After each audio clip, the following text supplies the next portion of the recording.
सरकार का जनता का चुनाव ये रहा आपके दौरान, और क्या कमेंट्स है आपका? मैं बाड़मेर की जनता को बहुत बहुत धन्यवाद देना चाहता हूं कि उन्होंने भारतीय जनता पार्टी के ऊपर विश्वास किया और पहली बार बाड़मेर के अंदर जिला परिषद के 18 सदस्य जीत कर आए, जो आज दिन तक ये रिकॉर्ड है।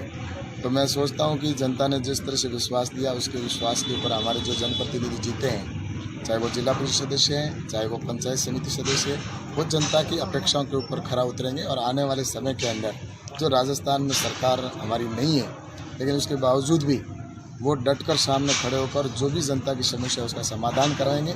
और अगर राजस्थान की सरकार जनता के अनुरूप अगर काम नहीं करेगी तो हमारे जनप्रतिनिधि उनकी नाक में नकेल डालकर भी काम करवाना जानते हैं, क्योंकि हमने विपक्ष में रहकर भी ये अच्छी तरह से देखा है कि भारतीय जनता पार्टी सिर्फ विकास में और काम में विश्वास रखती है, लेकिन राजस्थान की सरकार वो भेदभाव की राजनीति करती है। लेकिन उसके बावजूद भी हमारे भारतीय जनता पार्टी कार्यकर्ता आम जन की समस्याओं का समाधान करने के लिए हर वक्त उनके साथ खड़े। सर, कहाँ कमी रह गई? जिला प्रमुख 18 सीटें आ गई थी, एक आरएलपी का भी जो था वो आपका समर्थित कैंडिडेट था, वो भी जीत गया। तो कहाँ कमी रह गई जिला प्रमुख बनाने में? ऐसा है कि जिसके अंदर मैं ये कह सकता हूँ कि एक हमारे भारतीय जनता पार्टी का प्रत्यक्ष जीता हुआ, वो जिस तरह से भ्रष्टाचार कह सकता हूँ, उन्होंने पैसा लेकर और वो सामने कांग्रेस के अंदर उसने वोट दे दिया, जिसकी वजह से हमारे यहाँ पर एक प्रत्याशी की कमी रह गई। लेकिन मैं ये कह सकता हूँ कि आज आने वाले समय के अंदर जो जनता ने हमें विश्वास दिया है,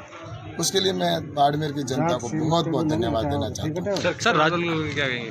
23 दिनों से किसान देश के किसानों की समस्या का समाधान करने के लिए ही भारत सरकार है, नरेंद्र मोदी जी की सरकार बनी है। नरेंद्र मोदी जी के ऊपर जो विश्वास किया, उसी के अनुरूप भारत सरकार काम कर रही है। जो किसान संगठनों ने हमारे से मांग की थी, देश की सरकार से लंबे समय से मांग करते आ रही थी, आज़ादी के बाद एक ही मांग थी कि हमें कब आज़ादी मिलेगी। ये किसान संगठन कहता आया है कि हम अपने फसल को मनचाही रेट के ऊपर मनचाही व्यक्ति को कब बेच पाएंगे, स्वामीनाथन आयोग की सिफारिश को आप कब लागू करेंगे।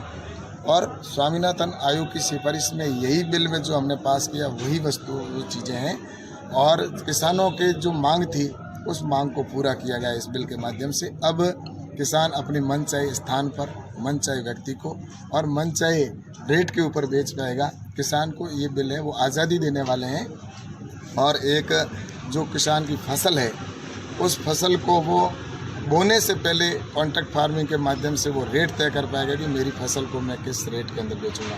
क्योंकि हम देखते हैं वर्तमान के अंदर किसान फसल बोता है उस समय रेट अधिक होती है, जैसे आलू की रेट कई बार होता है, देखते हैं कि आलू की या प्याज की किसी की भी रेट होती है, तो वो जब बोता है उस समय उसकी रेट होती है वो 40-50 रुपये किलो होती है, और वही जब फसल पक जाती है उस समय उसको औने पौने भाव में 4-5 रुपये किलो के अंदर बेचने के लिए मजबूर होना पड़ता है। तो अब इस कॉन्ट्रैक्ट फार्मिंग के माध्यम से उसको पहले ही जिस ट्रेडर के साथ में या उस व्यापारी के साथ में जिसके साथ एग्रीमेंट होगा तो पहले ही तय कर लिया जाएगा। और इस बिलों के माध्यम से किसान को एक इस बात की गारंटी दी गई है कि किसान अब वो अपनी फसल को अच्छी रेट में बेच पाएगा, और उसको किसी प्रकार का दूसरा कोई खतरा भी नहीं रहेगा। कानून के माध्यम से उसको रेट भी सही समय पर मिलेगी, और उसका न्यायालय वो एसडीएम कार्यालय रहेगा।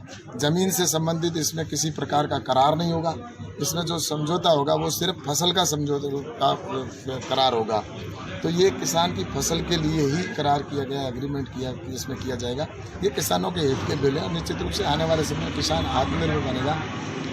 आज जो लोग इसका विरोध कर रहे हैं उनसे कहना चाहूँगा, जिस तरह से विपक्ष हंगामा करने की या किसानों को भ्रमित करने का प्रयास कर रहा है पूरे देश के अंदर, उनके समय के अंदर 2012-13 के अंदर उनका जो चुनाव में उनका जो बजट था वही बजट टोटल मिलाकर सिर्फ कितना हुआ करता था, 12 या 13 हज़ार करोड़ होता था, जिसमें से भी आधे से अधिक तो सैलरी के अंदर या जो अधिकारियों की तनख्वाह के अंदर चले जाते थे। लेकिन नरेंद्र मोदी जी की इस साल का बजट है वो 1,35,000 करोड़ है, जो उनसे 10 गुना अधिक है।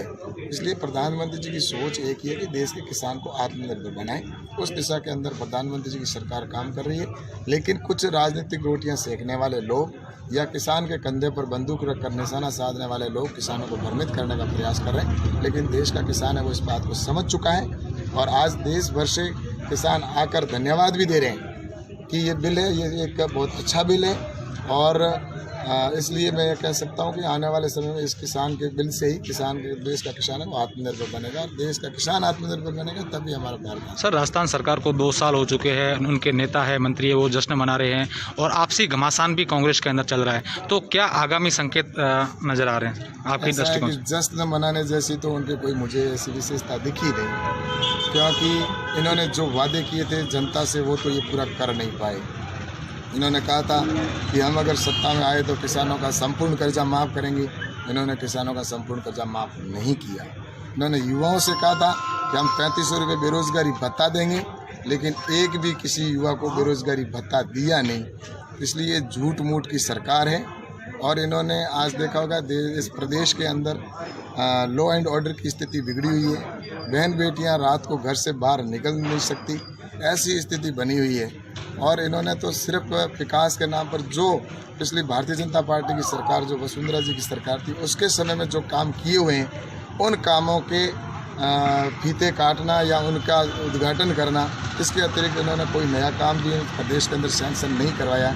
जो पुरानी योजनाएं चल रही है उन्हीं योजनाओं को मीडिया के अंदर या किसी ऐड के माध्यम से अखबार में देकर और जनता का जो पैसा है वो ऐड के अंदर और विज्ञापन के अंदर खर्च कर रहे हैं। इसके अतिरिक्त प्रदेश के अंदर मुझे कुछ नहीं दिख रहा है। और मैं तो ये कह सकता हूँ इन 2 सालों के अंदर अशोक जी गहलोत ने एक काम जरूर किया कि अपनी सरकार को इन्होंने 2 साल बचा के रख लिया, क्योंकि इनके आपस के अंदर फूट है और आज भी ये जग जाहिर है। और आने वाले समय के अंदर भी निश्चित रूप से मैं कह सकता हूँ बहुत जल्दी अशोक जी गहलोत की सरकार गिरने वाली है।